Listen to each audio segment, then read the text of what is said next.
Welcome into the Inside Scoop. We are live from Nashville, Tennessee, and today is Sunday, March 16th. I am your host, Josh Newberg. Thank you for joining. Before we start, I got a big announcement today on the Inside Scoop. We are going to be doing a live commitment in California this Friday. Put it on your calendar. In partnership with the Army National Guard and the Next Greatest Generation Tour, we will be on site at Mater Dei High School in Santa Ana, California.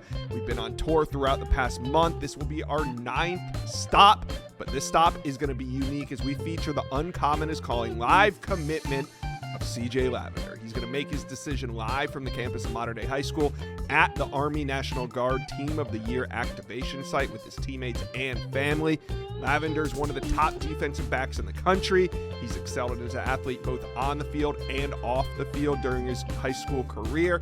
They say iron sharpens iron, and that's the case at Mater Dei High School. They are the definition of excellence, 12-time state champion, best record over the last 10 years, and only school to produce 3 Heisman Trophy winners. They consistently rank number 1 in the On3 high school rankings, so be sure to tune in to On3 Recruits channel on Friday at 3 p.m. Eastern, noon Pacific, for the announcement of defensive back CJ Lavender live from the Army National Guard Team of the Year activation site. All right, so today's show, we got a big one. We're talking Georgia, LSU, and Oregon. Let's get to it. Let's talk about the biggest developments in college football recruiting, and we'll start with Chris Henry Jr. back in Eugene. The 5-star wide receiver, number 2 wideout in the country, was once again visiting the Oregon Ducks. Well, Chris Henry Jr., he's been committed to Ohio State for a long time. I'm talking July of 2023. This visit, though, I got to think it was to meet new wide receiver coach Ross Douglas, who Chris Henry Jr. is just getting to know a little bit. I think this visit had a lot of meaning. Now, I'm not saying a flip is imminent, but where there's smoke, there's usually fire. So we'll see how this shakes out. More wide receiver news with Oregon. There was a Fong bomb for 4-star Texas wide receiver Jalen Lott. Now, heading into the visit, he was trending towards the Texas Longhorns. There's still predictions in for him to be a Longhorn, but Steve Wiltfong, as the visit came to an end, Jalen Lott is now predicted to be a Duck. Could be another big year for the Ducks at the wide receiver position.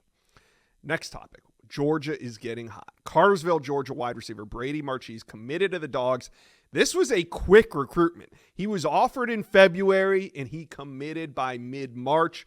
Wide receiver coach James Coley made the 6'1" wide receiver a priority, and he closed it out. Now, UGA also had some of the best players in America on campus this weekend, including number 1 linebacker Tyler Atkinson, and of course, number 1 quarterback Jared Curtis. Could he be the next big commitment? Dog fans, let me know. All right, up next, team still pursuing Vols quarterback commit. Landing a top quarterback can be hard. Keeping him committed can be even harder, but that's not necessarily the case for Tennessee and number 2 ranked quarterback Faison Brandon. Despite efforts by Alabama and LSU, the crown jewel of this 2026 Tennessee class is locked in. Brandon has said these teams, they're talking to him, but he's not budging. Tennessee has the number 9 ranked class in America right now, and they are looking for more. All right, USC. 4 commits in 4 days, and we now have a new number 1 in the On3 industry team rankings. Is anybody right now having a better offseason than USC? Like I said, 4 commitments in 4 days, and now the Trojans have the best commit class in the country. Here's a look at who they landed. Jamon Winfield from Richardson, Texas. He's a top 10 defensive lineman in the country, ranked number 84 overall. Asun Tafa, he's from Draper, Utah, a 6'5", 290-pound offensive lineman. They also landed wide receiver Trent Mosley, 4-star from Santa Margarita Catholic, a highly coveted pass catcher. He is now a Trojan. Now also, John Fifita, he's from Mountain View, California, a 6'6", 350-pound offensive lineman. And with those commitments, USC is loading up. They have the number 1 class in America right now, and there is more to come.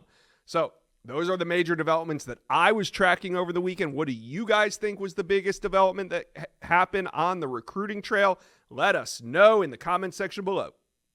Last year at this time, Elijah Griffin was a 5-star recruit. Now he's a Georgia Bulldog. Spring practice underway. Rusty, what are you hearing about freshman Elijah Griffin?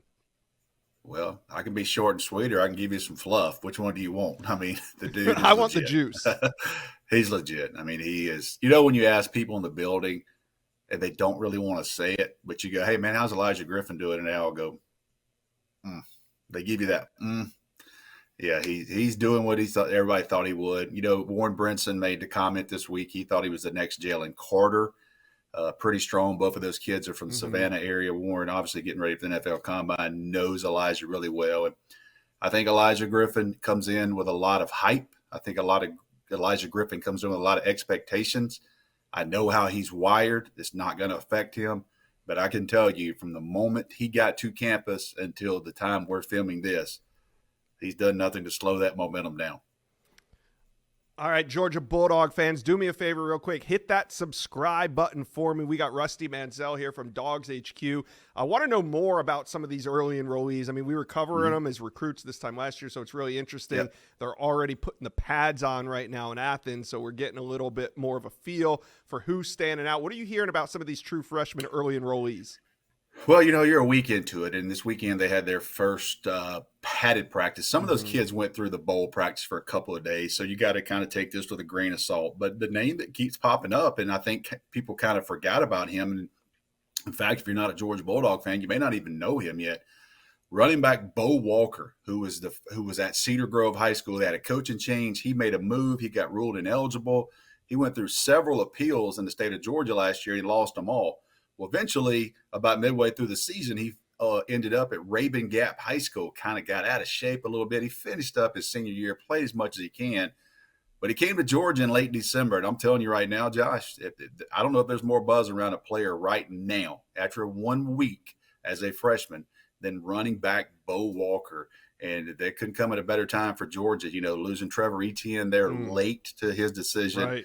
I think Georgia – you know, listen, we're a week into it and he's had a couple practices, but everybody I talked to down there in Athens and listening to people talk about Bo Walker, he's done nothing to disappoint the Georgia Bulldog coaching staff.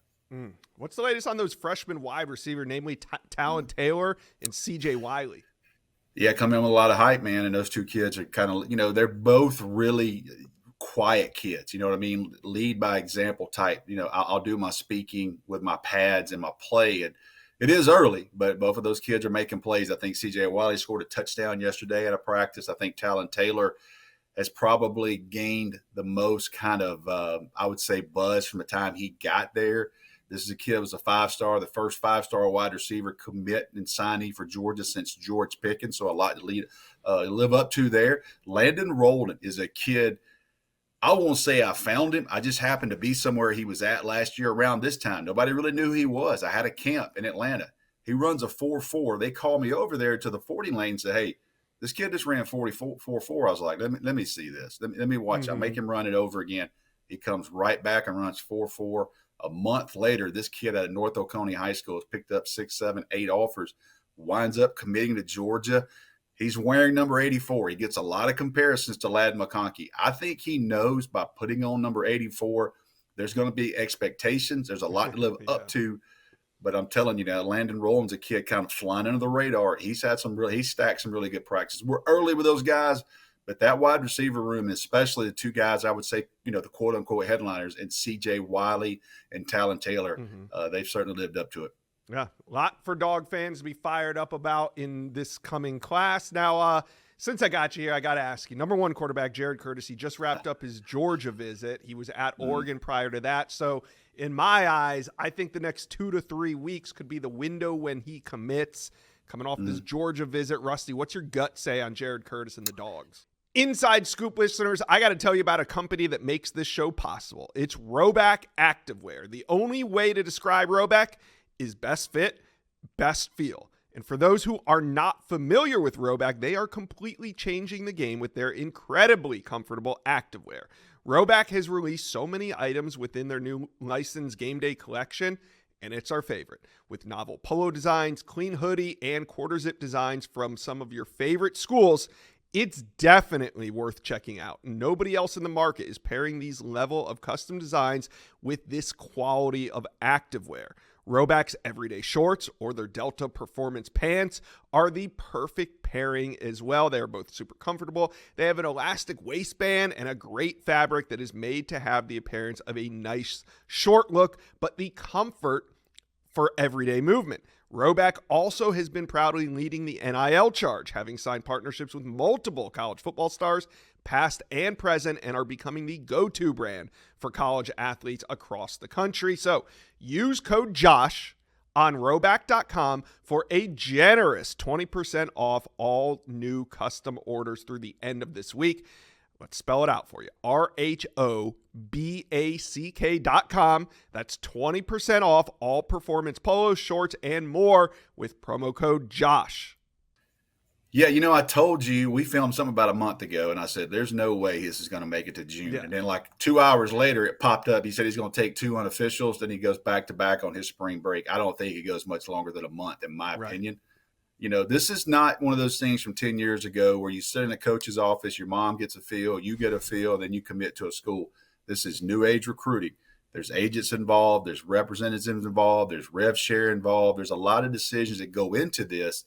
And I do think Georgia having him on campus almost 4 days. That's as good an opportunity as you can want if you're Mike Bobo and Kirby Smart and those guys. I do know the location for his family is something they really like about Georgia. I know they were impressed with Oregon when we went out there. They rolled out the red carpet.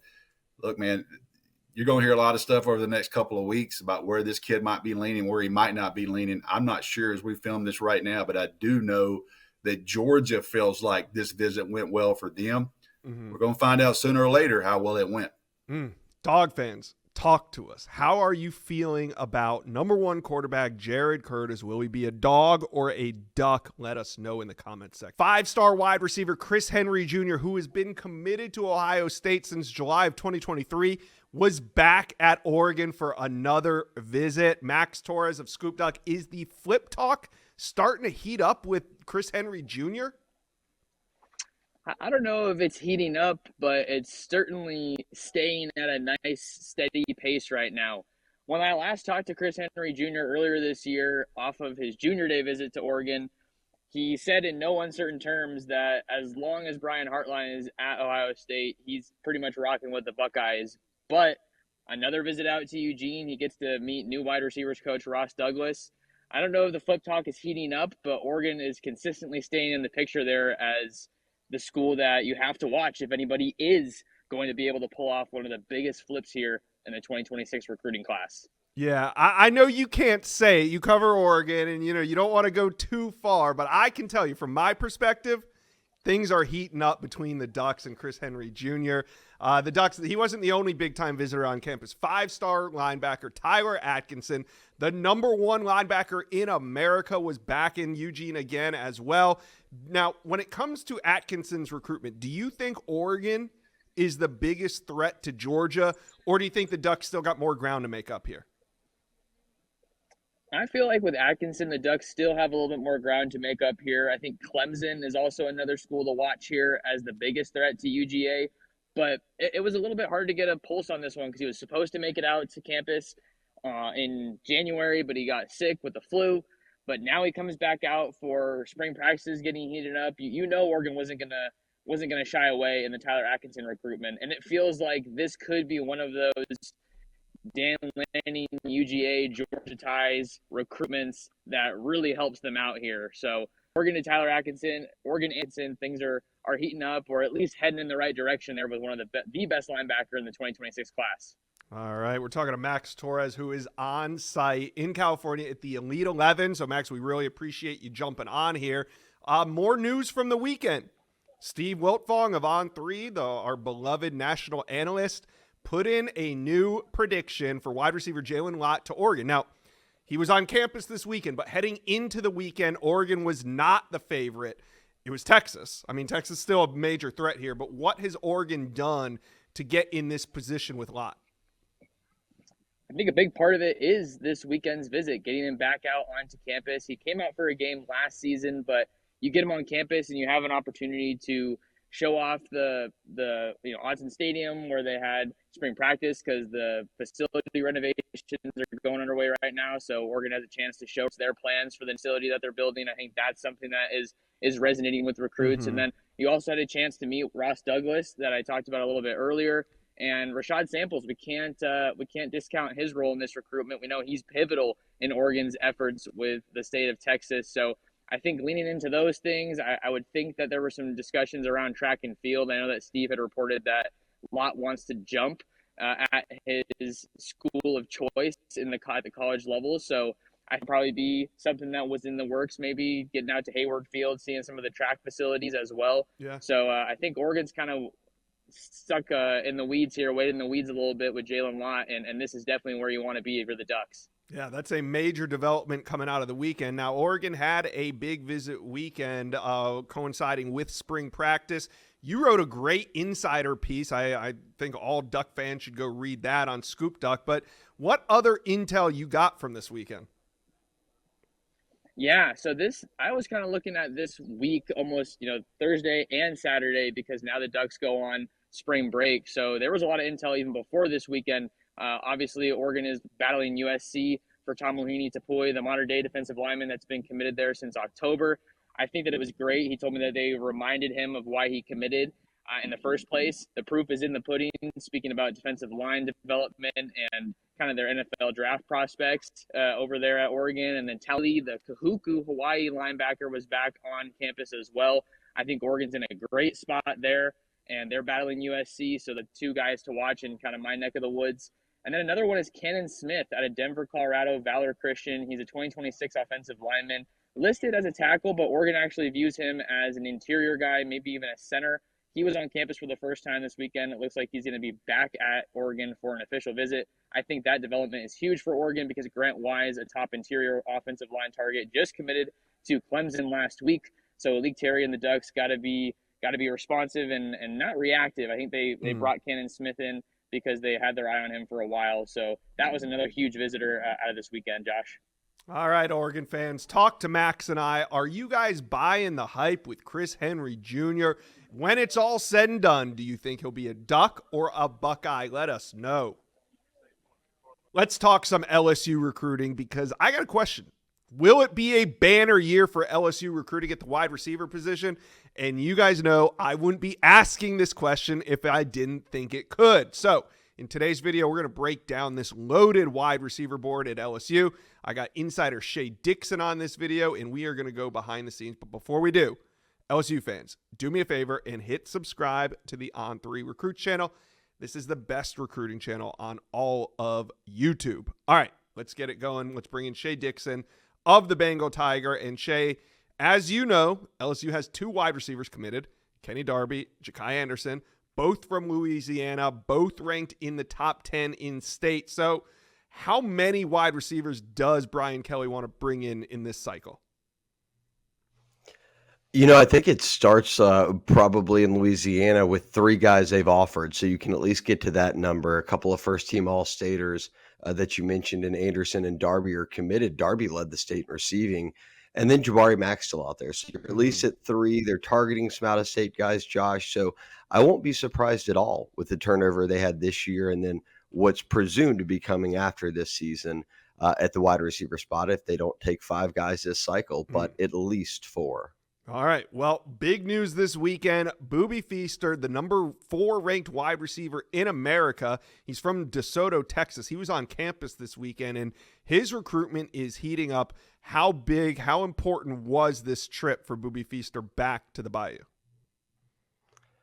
I think every trip is. I mean, he's a Louisiana native. He was wearing his 318 area code necklace on his visit. When I bumped into him whenever he was leaving and we were heading in for practice, or for after practice, I should say. But he came in, he watched a whole practice, and then moved on, did the Battle New Orleans, which a lot of guys were able to make their way to LSU this weekend before doing 7-on-7 stuff, which was split between Dallas, New Orleans. So getting him onto campus when he's already got a weekend like that is key. But again, look, Feaster is a Louisiana native. A lot of families still in Louisiana. LSU's recruited DeSoto well over the years, signing a number of guys out of that program in East Texas. So this is a legit option, not an option, but, legit target in Mhm. terms of likelihood that you could land in the class, right? And when you look at the top 10 receivers in the country, a handful of them, LSU's firmly in the mix for. I think most people would argue beyond Jabari Mack, Destrehan High's kind of final in-state guy for LSU, that Boobie Feaster might be the most likely top name at wide receiver to land in this class. So coming out of this weekend, what are your thoughts on where LSU stands in this recruitment? Look, I think it's going to be a battle. He's already set up a number of official visits. So we know that between the Texas schools, between LSU and between others that have recruited him, that his decision, because he was, remember, a 2027 Right. prospect. It seems like only yesterday people were like, this freshman at DeSoto, he's going to be next up. Well, he He's here. reclassifies. Now all of a sudden he goes into taking official visits in a few months. I was talking to his dad about that, just kind of in the blink of an eye. It's like the recruiting process when you take a whole year away from it, Josh, how quickly everything expedites. So he said teams have been coming after him twice as hard, but I think in his mind, when you reclassify, at least a small group of teams that you're really focused on. And I would argue right now, LSU's not just in the mix, but probably the team to beat. Nice. So that being said, who are the wide receiver names that LSU would like to take a big swing at this cycle and kind of fill out this room with? Yeah, look, they really want to land Jabari Mack out of Destrehan. Destrehan is where all the Jeffersons went to high school, but you can go on John Emery to most recently signing Jace Thomas and Philip Wright, flipping him from Michigan this past cycle. Mm-hmm. Destrehan's very kind to LSU in terms of guys who go there and want to play at LSU. I do think Jabari Mack ends up signing with the Tigers, committing at some point after his visit. So that would be 3 in-state guys. They don't have any other in-state offers out right now. That's where you go to Feaster. If he lands in the class, you keep swinging for the fences. And I think simultaneously, while they recruit Feaster, we saw Joel Wyatt, the number 1 athlete in the country, come in from up in your neck of the woods in Tennessee. But from my neck of the woods, the number 1 receiver in the country, I'm an alum of the high school, Hattiesburg High, Tristan Keys. So South Mississippi guy in Hattiesburg. They've recruited that LSU has recruited the Pine Belt area really well. They signed PJ Woodland out of Oak Grove 2 years ago. They just signed Tyler Miller out of Laurel, and now they're all in on Tristan Keys out of Hattiesburg. And look, pulling the number 1 receiver in the country is always going to be tough. They had Decorian Moore committed for a while this past cycle, but also add to it, Josh, he's in Mississippi. That's tough to pull kids out of Mississippi. But where they do well is South Mississippi, because Baton Rouge is a closer drive to Hattiesburg than Oxford or State is, let alone Tuscaloosa or wherever else it might be. So they've done well to recruit there. They've been on him forever. Him and Boobie Feaster have been coming around since they were in middle school, it feels like. So we'll see where that one goes. I know a lot of people point to Tennessee, Bama, but LSU's firmly in that mix too. I think we're looking at a cycle, Josh, where LSU may sign 4, maybe 5 of the top 25 receivers in the country. Wow. Hattiesburg High produces the number 1 wide receiver in America this year and the number 1 insider in America, Shea Dixon. So that's pretty cool. Tristan Keys, there's a lot of talk around him in Tennessee, but I kind of feel like the team that's just lying in wait there is LSU. Is there confidence behind the scenes with LSU and Tristan Keys? I don't know if it's as much confidence beyond knowing they're in it, right? Like they've been in it all along the way. The minute that he set official visits, they got an official visit locked in. He's made tons of unofficial visits. He will be the next guy on campus to visit and watch practice of all these big names that we've talked about. And look, I'd be remiss not to say this, which I think is kind of an advantage built in for LSU here. A guy who's fastly risen in their recruiting department is Donovan Tate, who went to Hattiesburg High. And he's the guy that kind of got him in with PJ Woodland out of Oak Grove and got him in with Tyler Miller out of Laurel. So now you're at a high school where he played at and has recruited now for a while that he's been on LSU staff. But in the end, obviously, Tristan Keys is going to go where he feels like the best fit is. I think that Bama and LSU might be 2 to watch relative to, as you said, I think a lot of people just presume Tennessee's the team to beat. Yeah, I kind of get that feel. The talk has just kind of snowballed with Tennessee. It feels like people are just jumping on, but we'll see. He has been out to Knoxville quite a bit. Let's wrap this wide receiver segment up with Shea. Will it help LSU to land these big-time wide receivers once they get a quarterback on the commit list? I could say yes, but Bryce Underwood was committed this past cycle, and Decorian Moore went to Oregon. They ended up signing in-state Louisiana guys, and that was even before Bryce was committed. Remember, they had all of those guys from Khalil Lockett to others on campus. Jamie French, you could keep naming them, and they didn't end up at LSU. And this is at a time when, Josh, this past fall, Brian Thomas and Malik Neighbors were two of the best rookie receivers in the country or in the NFL, excuse me. And Jaden Daniels was rookie of the year. So I think guys just are going to make their own decision, and we'll see. Look, with the portal, they took Van Buren out of state. He started every game for him a year ago. They've gotten us this year. And then beyond that, it's quarterback. You never know what's going to happen. LSU's past two Heisman winners both came in as transfers. So I think these guys will look at, hey, which team really features guys, develops them, and gets them to the NFL? And I think that right now, LSU and Ohio State are up there, Bama, as teams that are very synonymous with wide receivers going to the NFL and having immediate success. All right, LSU fans, you jump in the comment section. Who do you think is the most important target at the wide receiver position? Let us know.